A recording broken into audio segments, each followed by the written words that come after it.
남들한테 잘해주려고 애쓰고 먼저 연락하고 배려하며 살아왔는데 왜 이렇게 서운할 일만 생길까 라는 생각 다들 한 번쯤 해보셨나요? 내가 아무리 잘해준다고 해도 정작 나에게는 그런 마음이 돌아오지 않습니다. 화를 내고 싶어도 속이 좁아 보일까봐 걱정돼서 자꾸만 속으로 삭히게 됩니다. 그런데 정말 참는 것만이 답일까요? 화를 내지 않는 것과 서운함을 제대로 다스리는 것은 전혀 다른 문제입니다. 부처님 말씀처럼 마음의 평정을 얻으려면 먼저 자신의 기대를 들여다봐야 합니다. 그렇다면 서운함을 근본적으로 해결할 수 있는 방법은 무엇일까요? 오늘은 부처님 말씀과 철학자들의 명언을 바탕으로 서운함을 지혜롭게 변화시키는 법에 대해 이야기해 보겠습니다.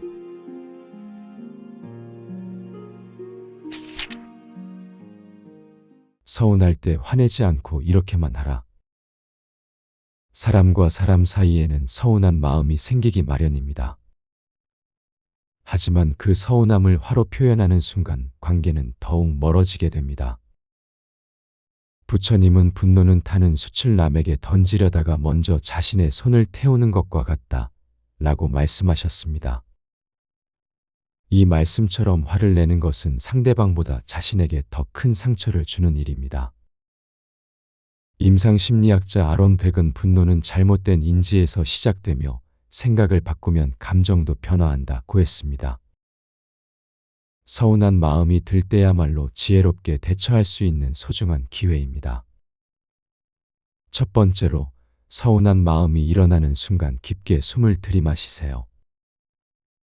부처님은 호흡을 관찰하는 것이 마음을 다스리는 첫걸음이다 라고 가르치셨습니다. 화가 치밀어 오를 때 우리의 호흡은 짧고 급해집니다.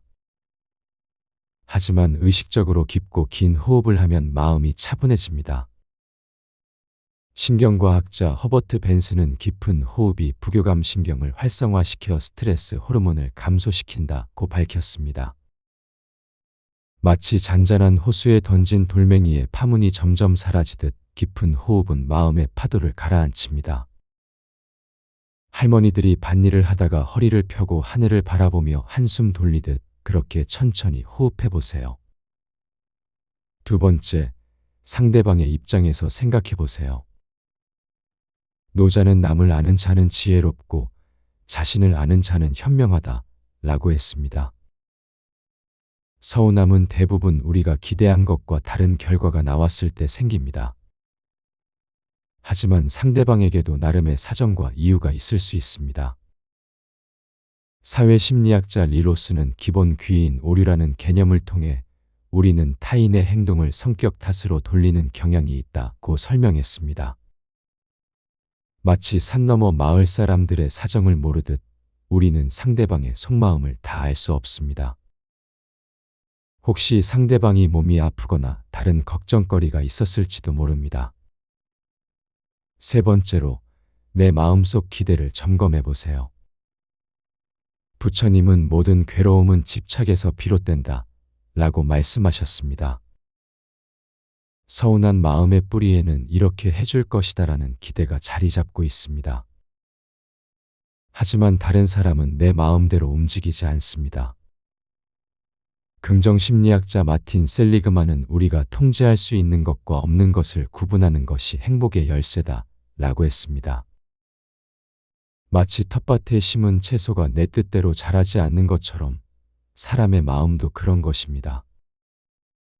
기대를 내려놓는 것이 서운함에서 벗어나는 지름길입니다. 네 번째, 상대방에게 솔직하게 마음을 표현해 보세요. 부처님은 진실한 말은 아름답고 아름다운 말은 진실하다 라고 가르치셨습니다. 화를 내는 대신 나는 이런 마음이 들었어라고 차분히 이야기해 보세요. 임상심리학자 마셜 로젠버그는 비폭력 대화법에서 감정을 솔직히 표현하되 상대방을 비난하지 않는 것이 중요하다고 했습니다. 마치 봄비가 대지를 적시듯 진심 어린 대화는 관계를 더욱 촉촉하게 만듭니다. 당신 때문에 화가 난다가 아니라 나는 서운한 마음이 든다로 표현해 보세요. 다섯 번째로 이 상황이 내게 주는 가르침을 찾아보세요. 부처님은 모든 만남은 우연이 아니며 모든 일은 우리에게 가르침을 준다 라고 하셨습니다. 서운한 상황도 내 마음을 성장시키는 소중한 기회입니다. 인지심리학자 캐롤 드웩은 성장 마인드셋을 가진 사람은 어려움을 학습의 기회로 본다고 했습니다. 할머니들이 김치를 담그며 짠맛도 있어야 깊은 맛이 난다고 하시듯 인생의 서운함도 우리를 더 깊이 있는 사람으로 만들어줍니다. 이 경험을 통해 나는 무엇을 배울 수 있을까요? 여섯 번째, 용서하는 마음을 키워보세요. 부처님은 용서는 상대방을 위한 것이 아니라 자신을 위한 것이다 라고 말씀하셨습니다. 용서한다는 것은 상대방의 행동을 인정한다는 뜻이 아닙니다. 내 마음에 무거운 짐을 내려놓겠다는 의미입니다. 긍정심리학자 에버렛 워딩턴은 용서는 정신건강과 신체건강 모두에 긍정적 영향을 미친다는 연구 결과를 발표했습니다. 마치 어깨에 짊어진 무거운 짐을 내려놓으면 걸음이 가벼워지듯 용서는 마음을 자유롭게 해줍니다. 용서는 하루아침에 되는 것이 아니라 매일매일 연습하는 것입니다. 일곱 번째로 감사한 마음을 떠올려 보세요. 부처님은 감사하는 마음이야말로 최고의 공양이다 라고 하셨습니다. 서운한 마음에 사로잡혀 있을 때 그 사람이 지금까지 나에게 해준 좋은 일들을 생각해 보세요. 긍정심리학자 로버트 에몬스는 감사 일기를 쓰는 것만으로도 행복도가 크게 향상된다고 밝혔습니다. 마치 어두운 방에 촛불 하나만 켜도 환해지듯 감사한 마음 하나만으로도 서운함이 사라집니다. 그 사람과 함께 웃었던 순간, 도움을 받았던 기억들을 하나씩 떠올려 보세요. 여덟 번째, 시간의 흐름을 믿어보세요. 부처님은 모든 것은 변한다. 변하지 않는 것은 변한다는 사실뿐이다 라고 말씀하셨습니다. 지금 느끼는 서운함도 시간이 지나면 희미해질 것입니다. 심리학자 다니엘 길버트는 우리는 감정의 지속성을 과대평가하는 경향이 있다고 했습니다. 마치 비 온 뒤에 반드시 맑은 날이 오듯 마음의 날씨도 계속 변합니다. 할머니들이 세월이 약이다라고 하시는 말씀처럼 시간은 모든 상처를 치유해 줍니다. 아홉 번째로 내 마음의 평화를 우선순위에 두세요. 부처님은 세상에서 가장 소중한 것은 평화로운 마음이다 라고 가르치셨습니다. 상대방을 바꾸려고 애쓰기보다는 내 마음의 평화를 지키는 것이 더 중요합니다. 임상심리학자 스티븐 헤이즈는 수용전념 치료에서 통제할 수 없는 것은 받아들이고 통제할 수 있는 것에 집중하라고 조언합니다. 마치 정원사가 날씨는 어쩔 수 없지만 꽃밭은 가꿀 수 있듯 우리도 남의 마음은 바꿀 수 없지만 내 마음은 다스릴 수 있습니다. 하루의 마무리에 평온한 마음으로 잠자리에 들 수 있다면 그것만으로도 성공입니다. 열 번째, 자비로운 마음을 실천해 보세요. 부처님은 자비심은 모든 덕목의 어머니와 같다 라고 하셨습니다. 서운함을 준 그 사람도 나와 같은 인간이며 똑같이 행복하기를 원하는 존재입니다. 사회심리학자 다처 켈트너는 자비심이 개인의 행복과 사회적 관계 모두에 긍정적 영향을 준다는 연구를 발표했습니다. 마치 어머니가 실수한 자녀를 따뜻하게 품어주듯 우리도 서운함을 준 사람을 자비로운 마음으로 바라볼 수 있습니다. 그 사람의 행복을 진심으로 빌어주세요. 처음에는 어색하겠지만 계속 연습하다 보면 마음이 한결 가벼워집니다. 사람 사이의 서운함은 피할 수 없는 것이지만 그 서운함을 어떻게 다루느냐는 우리의 선택입니다.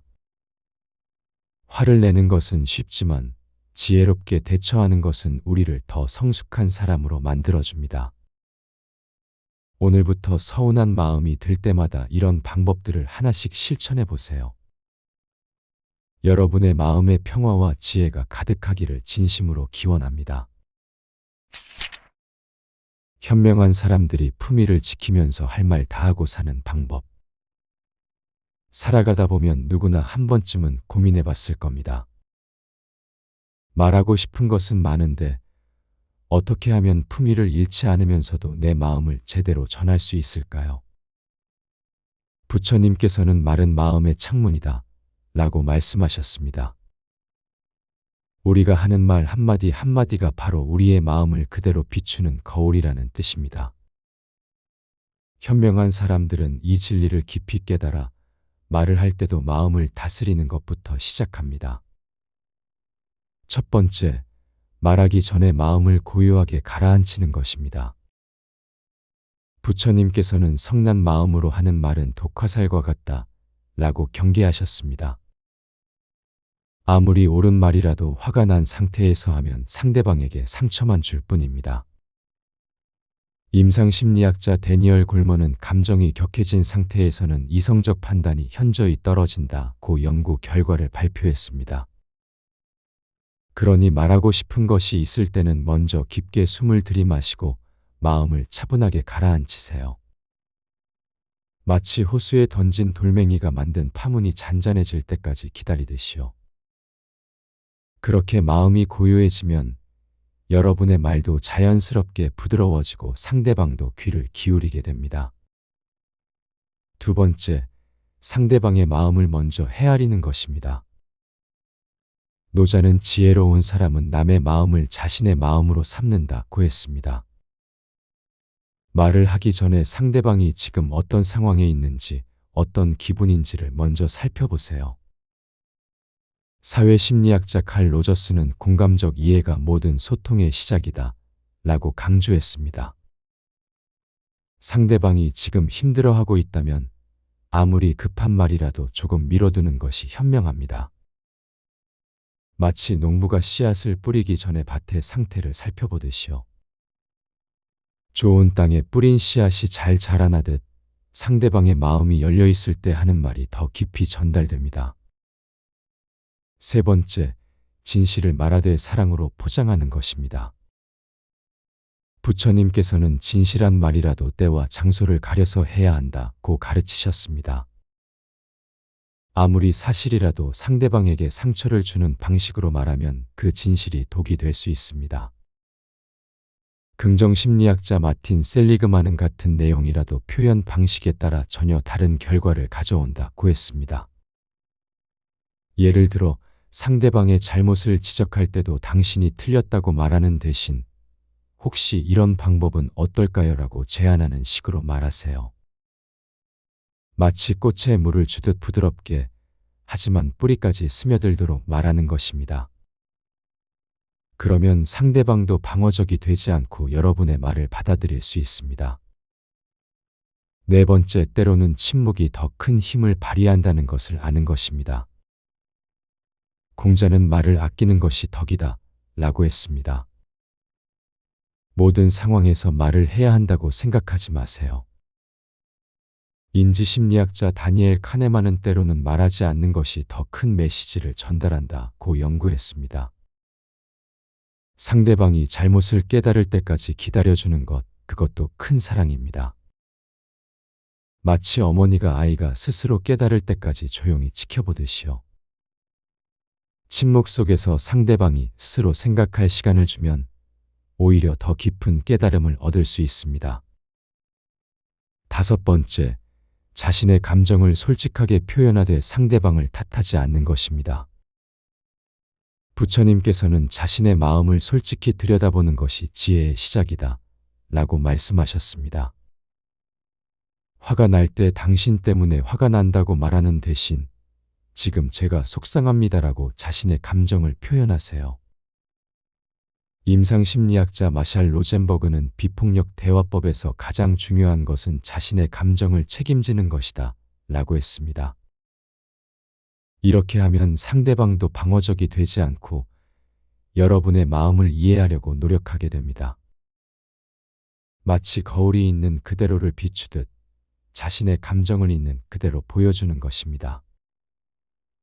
그러면 상대방도 마음을 열고 진솔한 대화를 나눌 수 있습니다.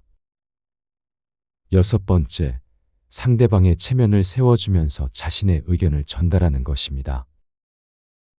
맹자는 사람을 대할 때는 그 사람의 존엄성을 지켜주어야 한다고 했습니다.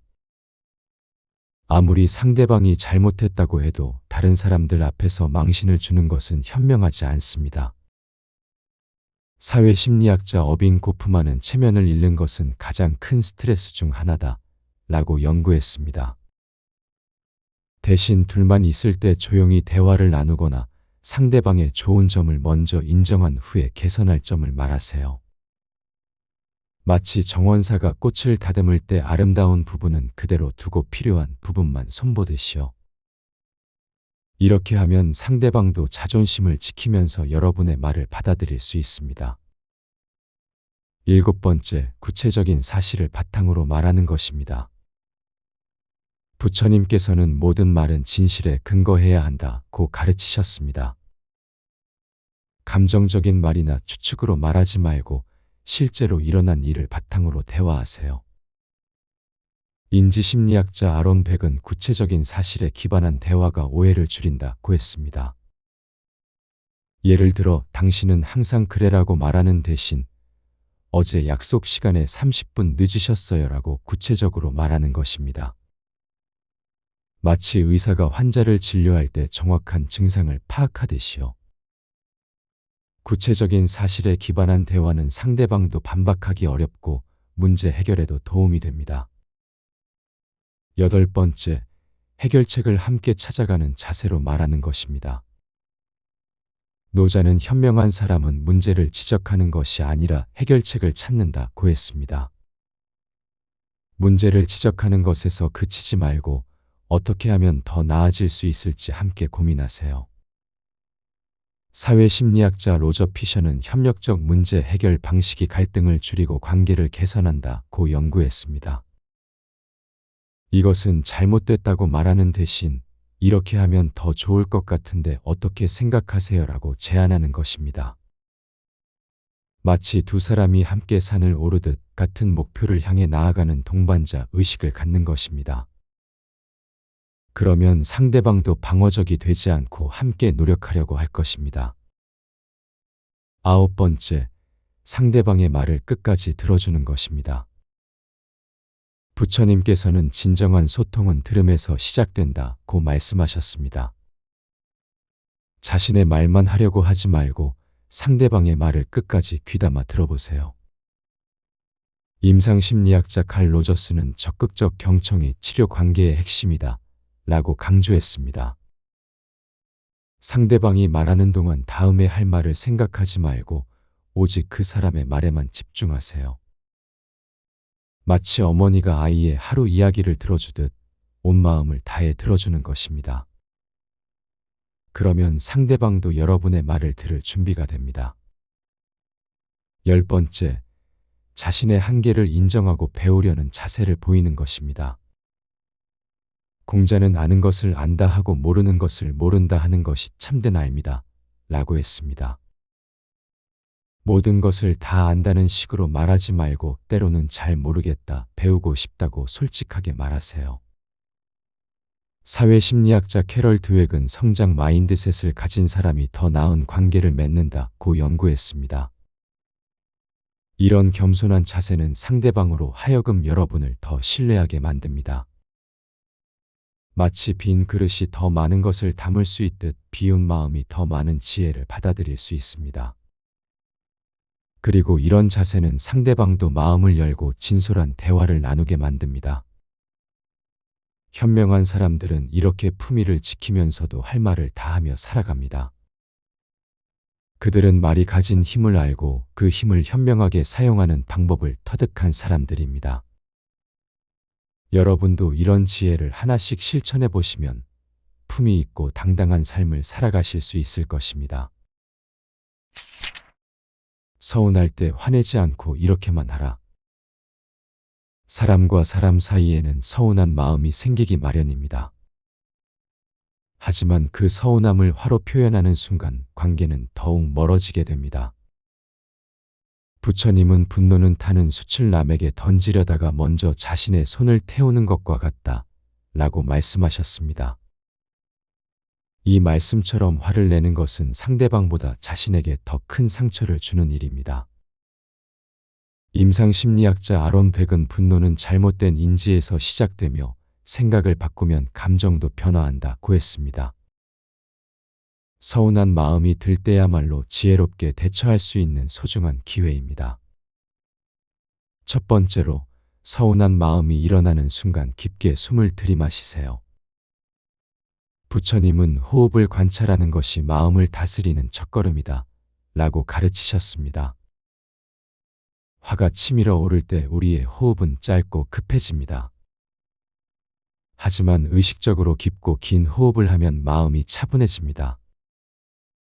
신경과학자 허버트 벤슨은 깊은 호흡이 부교감 신경을 활성화시켜 스트레스 호르몬을 감소시킨다고 밝혔습니다.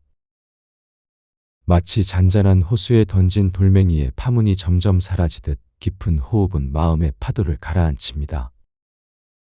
할머니들이 밭일을 하다가 허리를 펴고 하늘을 바라보며 한숨 돌리듯 그렇게 천천히 호흡해 보세요. 두 번째, 상대방의 입장에서 생각해 보세요. 노자는 남을 아는 자는 지혜롭고 자신을 아는 자는 현명하다 라고 했습니다. 서운함은 대부분 우리가 기대한 것과 다른 결과가 나왔을 때 생깁니다. 하지만 상대방에게도 나름의 사정과 이유가 있을 수 있습니다. 사회심리학자 리로스는 기본 귀인 오류라는 개념을 통해 우리는 타인의 행동을 성격 탓으로 돌리는 경향이 있다고 설명했습니다. 마치 산 너머 마을 사람들의 사정을 모르듯 우리는 상대방의 속마음을 다 알 수 없습니다. 혹시 상대방이 몸이 아프거나 다른 걱정거리가 있었을지도 모릅니다. 세 번째로, 내 마음속 기대를 점검해 보세요. 부처님은 모든 괴로움은 집착에서 비롯된다 라고 말씀하셨습니다.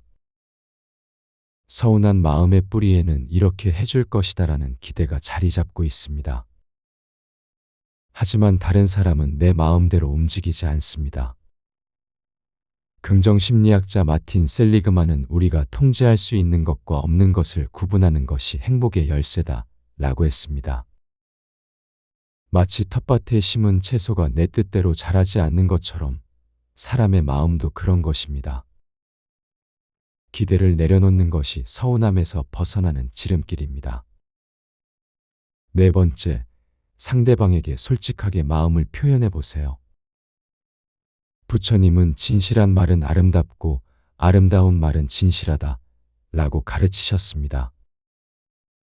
화를 내는 대신 나는 이런 마음이 들었어라고 차분히 이야기해 보세요. 임상심리학자 마셜 로젠버그는 비폭력 대화법에서 감정을 솔직히 표현하되 상대방을 비난하지 않는 것이 중요하다고 했습니다. 마치 봄비가 대지를 적시듯 진심 어린 대화는 관계를 더욱 촉촉하게 만듭니다. 당신 때문에 화가 난다가 아니라 나는 서운한 마음이 든다로 표현해 보세요. 다섯 번째로, 이 상황이 내게 주는 가르침을 찾아보세요. 부처님은 모든 만남은 우연이 아니며 모든 일은 우리에게 가르침을 준다 라고 하셨습니다. 서운한 상황도 내 마음을 성장시키는 소중한 기회입니다. 인지심리학자 캐롤 드웩은 성장 마인드셋을 가진 사람은 어려움을 학습의 기회로 본다고 했습니다. 할머니들이 김치를 담그며 짠맛도 있어야 깊은 맛이 난다고 하시듯 인생의 서운함도 우리를 더 깊이 있는 사람으로 만들어줍니다. 이 경험을 통해 나는 무엇을 배울 수 있을까요? 여섯 번째, 용서하는 마음을 키워보세요. 부처님은 용서는 상대방을 위한 것이 아니라 자신을 위한 것이다 라고 말씀하셨습니다. 용서한다는 것은 상대방의 행동을 인정한다는 뜻이 아닙니다. 내 마음에 무거운 짐을 내려놓겠다는 의미입니다. 긍정심리학자 에버렛 워딩턴은 용서는 정신건강과 신체건강 모두에 긍정적 영향을 미친다는 연구 결과를 발표했습니다. 마치 어깨에 짊어진 무거운 짐을 내려놓으면 걸음이 가벼워지듯 용서는 마음을 자유롭게 해줍니다. 용서는 하루아침에 되는 것이 아니라 매일매일 연습하는 것입니다. 7번째로 감사한 마음을 떠올려 보세요. 부처님은 감사하는 마음이야말로 최고의 공양이다 라고 하셨습니다. 서운한 마음에 사로잡혀 있을 때 그 사람이 지금까지 나에게 해준 좋은 일들을 생각해 보세요. 긍정심리학자 로버트 에몬스는 감사 일기를 쓰는 것만으로도 행복도가 크게 향상된다고 밝혔습니다. 마치 어두운 방에 촛불 하나만 켜도 환해지듯 감사한 마음 하나만으로도 서운함이 사라집니다. 그 사람과 함께 웃었던 순간, 도움을 받았던 기억들을 하나씩 떠올려 보세요. 8번째, 시간의 흐름을 믿어보세요. 부처님은 모든 것은 변한다. 변하지 않는 것은 변한다는 사실뿐이다 라고 말씀하셨습니다. 지금 느끼는 서운함도 시간이 지나면 희미해질 것입니다. 심리학자 다니엘 길버트는 우리는 감정의 지속성을 과대평가하는 경향이 있다고 했습니다. 마치 비 온 뒤에 반드시 맑은 날이 오듯 마음의 날씨도 계속 변합니다. 할머니들이 세월이 약이다라고 하시는 말씀처럼 시간은 모든 상처를 치유해 줍니다. 9번째로 내 마음의 평화를 우선순위에 두세요. 부처님은 세상에서 가장 소중한 것은 평화로운 마음이다 라고 가르치셨습니다. 상대방을 바꾸려고 애쓰기보다는 내 마음의 평화를 지키는 것이 더 중요합니다. 임상심리학자 스티븐 헤이즈는 수용 전념 치료에서 통제할 수 없는 것은 받아들이고 통제할 수 있는 것에 집중하라고 조언합니다. 마치 정원사가 날씨는 어쩔 수 없지만 꽃밭은 가꿀 수 있듯 우리도 남의 마음은 바꿀 수 없지만 내 마음은 다스릴 수 있습니다. 하루의 마무리에 평온한 마음으로 잠자리에 들 수 있다면 그것만으로도 성공입니다. 10번째, 자비로운 마음을 실천해 보세요. 부처님은 자비심은 모든 덕목의 어머니와 같다 라고 하셨습니다. 서운함을 준 그 사람도 나와 같은 인간이며 똑같이 행복하기를 원하는 존재입니다. 사회심리학자 다처 켈트너는 자비심이 개인의 행복과 사회적 관계 모두에 긍정적 영향을 준다는 연구를 발표했습니다. 마치 어머니가 실수한 자녀를 따뜻하게 품어주듯 우리도 서운함을 준 사람을 자비로운 마음으로 바라볼 수 있습니다. 그 사람의 행복을 진심으로 빌어주세요. 처음에는 어색하겠지만 계속 연습하다 보면 마음이 한결 가벼워집니다. 사람 사이의 서운함은 피할 수 없는 것이지만 그 서운함을 어떻게 다루느냐는 우리의 선택입니다. 화를 내는 것은 쉽지만 지혜롭게 대처하는 것은 우리를 더 성숙한 사람으로 만들어줍니다. 오늘부터 서운한 마음이 들 때마다 이런 방법들을 하나씩 실천해 보세요. 여러분의 마음의 평화와 지혜가 가득하기를 진심으로 기원합니다. 현명한 사람들이 품위를 지키면서 할 말 다하고 사는 방법. 살아가다 보면 누구나 한 번쯤은 고민해 봤을 겁니다. 말하고 싶은 것은 많은데 어떻게 하면 품위를 잃지 않으면서도 내 마음을 제대로 전할 수 있을까요? 부처님께서는 말은 마음의 창문이다 라고 말씀하셨습니다. 우리가 하는 말 한마디 한마디가 바로 우리의 마음을 그대로 비추는 거울이라는 뜻입니다. 현명한 사람들은 이 진리를 깊이 깨달아 말을 할 때도 마음을 다스리는 것부터 시작합니다. 첫 번째, 말하기 전에 마음을 고요하게 가라앉히는 것입니다. 부처님께서는 성난 마음으로 하는 말은 독화살과 같다 라고 경계하셨습니다. 아무리 옳은 말이라도 화가 난 상태에서 하면 상대방에게 상처만 줄 뿐입니다. 임상심리학자 데니얼 골먼은 감정이 격해진 상태에서는 이성적 판단이 현저히 떨어진다고 연구 결과를 발표했습니다. 그러니 말하고 싶은 것이 있을 때는 먼저 깊게 숨을 들이마시고 마음을 차분하게 가라앉히세요. 마치 호수에 던진 돌멩이가 만든 파문이 잔잔해질 때까지 기다리듯이요. 그렇게 마음이 고요해지면 여러분의 말도 자연스럽게 부드러워지고 상대방도 귀를 기울이게 됩니다. 두 번째, 상대방의 마음을 먼저 헤아리는 것입니다. 노자는 지혜로운 사람은 남의 마음을 자신의 마음으로 삼는다고 했습니다. 말을 하기 전에 상대방이 지금 어떤 상황에 있는지, 어떤 기분인지를 먼저 살펴보세요. 사회심리학자 칼 로저스는 공감적 이해가 모든 소통의 시작이다 라고 강조했습니다. 상대방이 지금 힘들어하고 있다면 아무리 급한 말이라도 조금 미뤄두는 것이 현명합니다. 마치 농부가 씨앗을 뿌리기 전에 밭의 상태를 살펴보듯이요.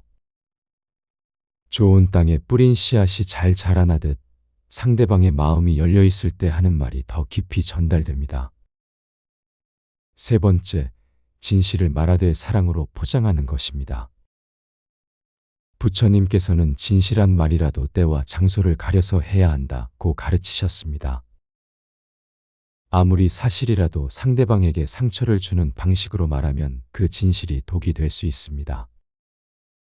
긍정심리학자 마틴 셀리그만은 같은 내용이라도 표현 방식에 따라 전혀 다른 결과를 가져온다고 했습니다. 예를 들어 상대방의 잘못을 지적할 때도 당신이 틀렸다고 말하는 대신 혹시 이런 방법은 어떨까요? 라고 제안하는 식으로 말하세요.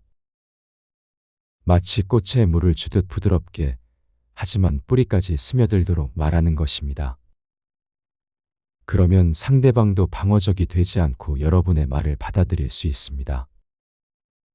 네 번째, 때로는 침묵이 더 큰 힘을 발휘한다는 것을 아는 것입니다. 공자는 말을 아끼는 것이 덕이다 라고 했습니다. 모든 상황에서 말을 해야 한다고 생각하지 마세요. 인지심리학자 다니엘 카네만은 때로는 말하지 않는 것이 더 큰 메시지를 전달한다고 연구했습니다. 상대방이 잘못을 깨달을 때까지 기다려주는 것, 그것도 큰 사랑입니다. 마치 어머니가 아이가 스스로 깨달을 때까지 조용히 지켜보듯이요. 침묵 속에서 상대방이 스스로 생각할 시간을 주면 오히려 더 깊은 깨달음을 얻을 수 있습니다. 다섯 번째, 자신의 감정을 솔직하게 표현하되 상대방을 탓하지 않는 것입니다. 부처님께서는 자신의 마음을 솔직히 들여다보는 것이 지혜의 시작이다 라고 말씀하셨습니다. 화가 날 때 당신 때문에 화가 난다고 말하는 대신 지금 제가 속상합니다라고 자신의 감정을 표현하세요. 임상심리학자 마샬 로젠버그는 비폭력 대화법에서 가장 중요한 것은 자신의 감정을 책임지는 것이다 라고 했습니다. 이렇게 하면 상대방도 방어적이 되지 않고 여러분의 마음을 이해하려고 노력하게 됩니다. 마치 거울이 있는 그대로를 비추듯 자신의 감정을 있는 그대로 보여주는 것입니다. 그러면 상대방도 마음을 열고 진솔한 대화를 나눌 수 있습니다. 여섯 번째, 상대방의 체면을 세워주면서 자신의 의견을 전달하는 것입니다. 맹자는 사람을 대할 때는 그 사람의 존엄성을 지켜주어야 한다고 했습니다. 아무리 상대방이 잘못했다고 해도 다른 사람들 앞에서 망신을 주는 것은 현명하지 않습니다. 사회심리학자 어빙 고프만은 체면을 잃는 것은 가장 큰 스트레스 중 하나다 라고 연구했습니다. 대신 둘만 있을 때 조용히 대화를 나누거나 상대방의 좋은 점을 먼저 인정한 후에 개선할 점을 말하세요. 마치 정원사가 꽃을 다듬을 때 아름다운 부분은 그대로 두고 필요한 부분만 손보듯이요. 이렇게 하면 상대방도 자존심을 지키면서 여러분의 말을 받아들일 수 있습니다. 일곱 번째, 구체적인 사실을 바탕으로 말하는 것입니다. 부처님께서는 모든 말은 진실에 근거해야 한다고 가르치셨습니다. 감정적인 말이나 추측으로 말하지 말고 실제로 일어난 일을 바탕으로 대화하세요. 인지심리학자 아론 백은 구체적인 사실에 기반한 대화가 오해를 줄인다고 했습니다. 예를 들어 당신은 항상 그래라고 말하는 대신 어제 약속 시간에 30분 늦으셨어요라고 구체적으로 말하는 것입니다. 마치 의사가 환자를 진료할 때 정확한 증상을 파악하듯이요. 구체적인 사실에 기반한 대화는 상대방도 반박하기 어렵고 문제 해결에도 도움이 됩니다. 8번째, 해결책을 함께 찾아가는 자세로 말하는 것입니다. 노자는 현명한 사람은 문제를 지적하는 것이 아니라 해결책을 찾는다고 했습니다. 문제를 지적하는 것에서 그치지 말고 어떻게 하면 더 나아질 수 있을지 함께 고민하세요. 사회심리학자 로저 피셔는 협력적 문제 해결 방식이 갈등을 줄이고 관계를 개선한다고 연구했습니다. 이것은 잘못됐다고 말하는 대신 이렇게 하면 더 좋을 것 같은데 어떻게 생각하세요라고 제안하는 것입니다. 마치 두 사람이 함께 산을 오르듯 같은 목표를 향해 나아가는 동반자 의식을 갖는 것입니다. 그러면 상대방도 방어적이 되지 않고 함께 노력하려고 할 것입니다. 9번째, 상대방의 말을 끝까지 들어주는 것입니다. 부처님께서는 진정한 소통은 들음에서 시작된다고 말씀하셨습니다. 자신의 말만 하려고 하지 말고 상대방의 말을 끝까지 귀담아 들어보세요. 임상심리학자 칼 로저스는 적극적 경청이 치료 관계의 핵심이다 라고 강조했습니다. 상대방이 말하는 동안 다음에 할 말을 생각하지 말고 오직 그 사람의 말에만 집중하세요. 마치 어머니가 아이의 하루 이야기를 들어주듯 온 마음을 다해 들어주는 것입니다. 그러면 상대방도 여러분의 말을 들을 준비가 됩니다. 10번째, 자신의 한계를 인정하고 배우려는 자세를 보이는 것입니다. 공자는 아는 것을 안다 하고 모르는 것을 모른다 하는 것이 참된 알미다 라고 했습니다.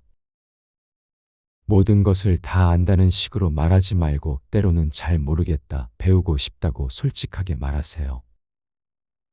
사회심리학자 캐럴 드웩은 성장 마인드셋을 가진 사람이 더 나은 관계를 맺는다고 연구했습니다. 이런 겸손한 자세는 상대방으로 하여금 여러분을 더 신뢰하게 만듭니다. 마치 빈 그릇이 더 많은 것을 담을 수 있듯 비운 마음이 더 많은 지혜를 받아들일 수 있습니다. 그리고 이런 자세는 상대방도 마음을 열고 진솔한 대화를 나누게 만듭니다. 현명한 사람들은 이렇게 품위를 지키면서도 할 말을 다하며 살아갑니다. 그들은 말이 가진 힘을 알고 그 힘을 현명하게 사용하는 방법을 터득한 사람들입니다. 여러분도 이런 지혜를 하나씩 실천해 보시면 품위 있고 당당한 삶을 살아가실 수 있을 것입니다. 서운할 때 화내지 않고 이렇게만 하라. 사람과 사람 사이에는 서운한 마음이 생기기 마련입니다. 하지만 그 서운함을 화로 표현하는 순간 관계는 더욱 멀어지게 됩니다. 부처님은 분노는 타는 숯을 남에게 던지려다가 먼저 자신의 손을 태우는 것과 같다 라고 말씀하셨습니다. 이 말씀처럼 화를 내는 것은 상대방보다 자신에게 더 큰 상처를 주는 일입니다. 임상심리학자 아론 백은 분노는 잘못된 인지에서 시작되며 생각을 바꾸면 감정도 변화한다고 했습니다. 서운한 마음이 들 때야말로 지혜롭게 대처할 수 있는 소중한 기회입니다. 첫 번째로, 서운한 마음이 일어나는 순간 깊게 숨을 들이마시세요. 부처님은 호흡을 관찰하는 것이 마음을 다스리는 첫걸음이다 라고 가르치셨습니다. 화가 치밀어 오를 때 우리의 호흡은 짧고 급해집니다. 하지만 의식적으로 깊고 긴 호흡을 하면 마음이 차분해집니다. 신경과학자 허버트 벤슨은 깊은 호흡이 부교감 신경을 활성화시켜 스트레스 호르몬을 감소시킨다고 밝혔습니다. 마치 잔잔한 호수에 던진 돌멩이의 파문이 점점 사라지듯 깊은 호흡은 마음의 파도를 가라앉힙니다. 할머니들이 밭일을 하다가 허리를 펴고 하늘을 바라보며 한숨 돌리듯 그렇게 천천히 호흡해 보세요. 두 번째, 상대방의 입장에서 생각해 보세요. 노자는 남을 아는 자는 지혜롭고 자신을 아는 자는 현명하다 라고 했습니다. 서운함은 대부분 우리가 기대한 것과 다른 결과가 나왔을 때 생깁니다. 하지만 상대방에게도 나름의 사정과 이유가 있을 수 있습니다. 사회심리학자 리로스는 기본 귀인 오류라는 개념을 통해 우리는 타인의 행동을 성격 탓으로 돌리는 경향이 있다고 설명했습니다. 마치 산 너머 마을 사람들의 사정을 모르듯 우리는 상대방의 속마음을 다 알 수 없습니다. 혹시 상대방이 몸이 아프거나 다른 걱정거리가 있었을지도 모릅니다. 세 번째로, 내 마음속 기대를 점검해 보세요. 부처님은 모든 괴로움은 집착에서 비롯된다 라고 말씀하셨습니다. 서운한 마음의 뿌리에는 이렇게 해줄 것이다 라는 기대가 자리 잡고 있습니다. 하지만 다른 사람은 내 마음대로 움직이지 않습니다. 긍정심리학자 마틴 셀리그만은 우리가 통제할 수 있는 것과 없는 것을 구분하는 것이 행복의 열쇠다 라고 했습니다. 마치 텃밭에 심은 채소가 내 뜻대로 자라지 않는 것처럼 사람의 마음도 그런 것입니다. 기대를 내려놓는 것이 서운함에서 벗어나는 지름길입니다. 네 번째, 상대방에게 솔직하게 마음을 표현해 보세요. 부처님은 진실한 말은 아름답고 아름다운 말은 진실하다 라고 가르치셨습니다. 화를 내는 대신 나는 이런 마음이 들었어라고 차분히 이야기해 보세요. 임상심리학자 마셜 로젠버그는 비폭력 대화법에서 감정을 솔직히 표현하되 상대방을 비난하지 않는 것이 중요하다고 했습니다. 마치 봄비가 대지를 적시듯 진심 어린 대화는 관계를 더욱 촉촉하게 만듭니다. 당신 때문에 화가 난다가 아니라 나는 서운한 마음이 든다로 표현해 보세요. 다섯 번째로, 이 상황이 내게 주는 가르침을 찾아보세요. 부처님은 모든 만남은 우연이 아니며 모든 일은 우리에게 가르침을 준다 라고 하셨습니다. 서운한 상황도 내 마음을 성장시키는 소중한 기회입니다. 인지심리학자 캐롤 드웩은 성장 마인드셋을 가진 사람은 어려움을 학습의 기회로 본다고 했습니다. 할머니들이 김치를 담그며 짠맛도 있어야 깊은 맛이 난다고 하시듯 인생의 서운함도 우리를 더 깊이 있는 사람으로 만들어줍니다. 이 경험을 통해 나는 무엇을 배울 수 있을까요? 여섯 번째, 용서하는 마음을 키워보세요. 부처님은 용서는 상대방을 위한 것이 아니라 자신을 위한 것이다 라고 말씀하셨습니다. 용서한다는 것은 상대방의 행동을 인정한다는 뜻이 아닙니다. 내 마음에 무거운 짐을 내려놓겠다는 의미입니다. 긍정심리학자 에버렛 워딩턴은 용서는 정신건강과 신체건강 모두에 긍정적 영향을 미친다는 연구 결과를 발표했습니다. 마치 어깨에 짊어진 무거운 짐을 내려놓으면 걸음이 가벼워지듯 용서는 마음을 자유롭게 해줍니다. 용서는 하루아침에 되는 것이 아니라 매일매일 연습하는 것입니다. 일곱 번째로, 감사한 마음을 떠올려 보세요. 부처님은 감사하는 마음이야말로 최고의 공양이다 라고 하셨습니다. 서운한 마음에 사로잡혀 있을 때 그 사람이 지금까지 나에게 해준 좋은 일들을 생각해 보세요. 긍정심리학자 로버트 에몬스는 감사 일기를 쓰는 것만으로도 행복도가 크게 향상된다고 밝혔습니다. 마치 어두운 방에 촛불 하나만 켜도 환해지듯 감사한 마음 하나만으로도 서운함이 사라집니다. 그 사람과 함께 웃었던 순간, 도움을 받았던 기억들을 하나씩 떠올려 보세요. 여덟 번째, 시간의 흐름을 믿어보세요. 부처님은 모든 것은 변한다. 변하지 않는 것은 변한다는 사실뿐이다 라고 말씀하셨습니다. 지금 느끼는 서운함도 시간이 지나면 희미해질 것입니다. 심리학자 다니엘 길버트는 우리는 감정의 지속성을 과대평가하는 경향이 있다고 했습니다.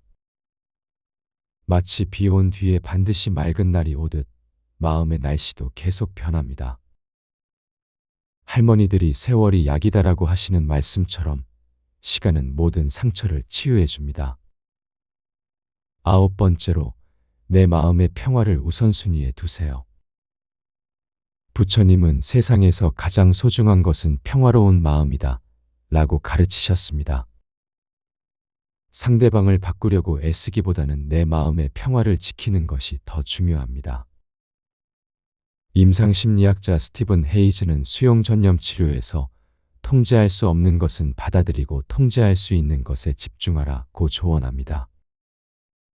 마치 정원사가 날씨는 어쩔 수 없지만 꽃밭은 가꿀 수 있듯 우리도 남의 마음은 바꿀 수 없지만 내 마음은 다스릴 수 있습니다. 하루의 마무리에 평온한 마음으로 잠자리에 들 수 있다면 그것만으로도 성공입니다. 10번째, 자비로운 마음을 실천해 보세요. 부처님은 자비심은 모든 덕목의 어머니와 같다 라고 하셨습니다. 서운함을 준 그 사람도 나와 같은 인간이며 똑같이 행복하기를 원하는 존재입니다. 사회심리학자 다처 켈트너는 자비심이 개인의 행복과 사회적 관계 모두에 긍정적 영향을 준다는 연구를 발표했습니다. 마치 어머니가 실수한 자녀를 따뜻하게 품어주듯 우리도 서운함을 준 사람을 자비로운 마음으로 바라볼 수 있습니다. 그 사람의 행복을 진심으로 빌어주세요. 처음에는 어색하겠지만 계속 연습하다 보면 마음이 한결 가벼워집니다. 사람 사이의 서운함은 피할 수 없는 것이지만 그 서운함을 어떻게 다루느냐는 우리의 선택입니다. 화를 내는 것은 쉽지만 지혜롭게 대처하는 것은 우리를 더 성숙한 사람으로 만들어줍니다. 오늘부터 서운한 마음이 들 때마다 이런 방법들을 하나씩 실천해 보세요. 여러분의 마음의 평화와 지혜가 가득하기를 진심으로 기원합니다. 현명한 사람들이 품위를 지키면서 할 말 다하고 사는 방법. 살아가다 보면 누구나 한 번쯤은 고민해 봤을 겁니다. 말하고 싶은 것은 많은데 어떻게 하면 품위를 잃지 않으면서도 내 마음을 제대로 전할 수 있을까요? 부처님께서는 말은 마음의 창문이다 라고 말씀하셨습니다.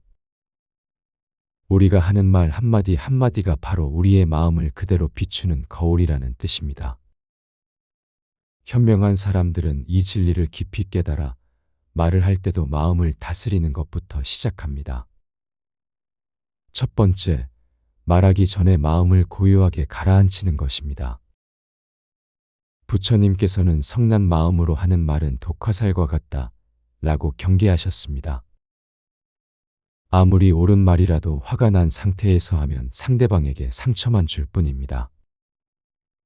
임상심리학자 데니얼 골먼은 감정이 격해진 상태에서는 이성적 판단이 현저히 떨어진다고 연구 결과를 발표했습니다. 그러니 말하고 싶은 것이 있을 때는 먼저 깊게 숨을 들이마시고 마음을 차분하게 가라앉히세요.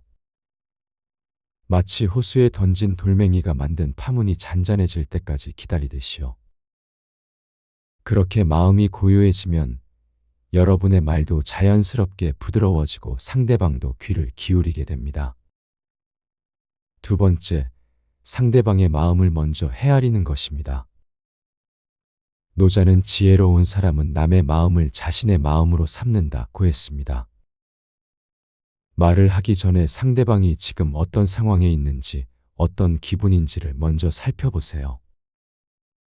사회심리학자 칼 로저스는 공감적 이해가 모든 소통의 시작이다 라고 강조했습니다.